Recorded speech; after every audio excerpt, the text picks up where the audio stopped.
జయ శ్రీమన్నారాయణ శ్రీమతి రామానుజాయ నమః శ్రీ గురుభ్యై నమః. అమావాస్య మహాలయ అమావాస్య పితృశార్థ కర్మ చేసేది పిండ ప్రదానం చేసే రోజు కాబట్టి ఈ రోజు నాడే మాత్రమే చెయ్యండి. ఇది మాంసాహారంతో నివేదించవద్దు. ఎందుకని చెప్పంటే మాంసాహారం వారి ఒక జీవుడు తిని వారు భూత పేత పిశాచ శరీరాలు ధరించి మీ కుటుంబాన్ని వారు హింసకు అనేది గురి చేస్తూ ఉంటారు. కాబట్టి వారు మీ పూర్వీకులు మాంసాహారం తినవచ్చు, కానీ మాంసాహారం అనేది ఈ పితృ మహాలయ అమావాస్య రోజు మాత్రమైతే పెట్టకూడదు.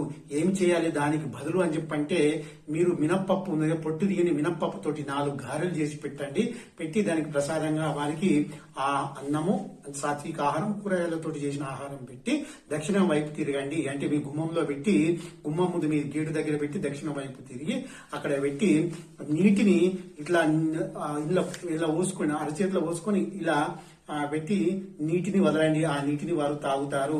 తర్వాత వారికి నైవేద్యం పెట్టి ఆ దక్షిణ వైపు తిరిగి వాసు రుద్ర ఆదిత్య పితృదేవతాభ్యోయి నమో నమః ఈ యొక్క మహామంత్రాన్ని 3 సార్లు జపించి వారికి ఈ నైవేద్యం అనేది పెట్టండి. అప్పుడు మీ యొక్క పితృదేవతలు మీకు ఆశీర్వాదం చేసి వెళ్ళిపోతారు. కాబట్టి శ్రీమాత్రే నమః ఇది అందరూ పాటించండి.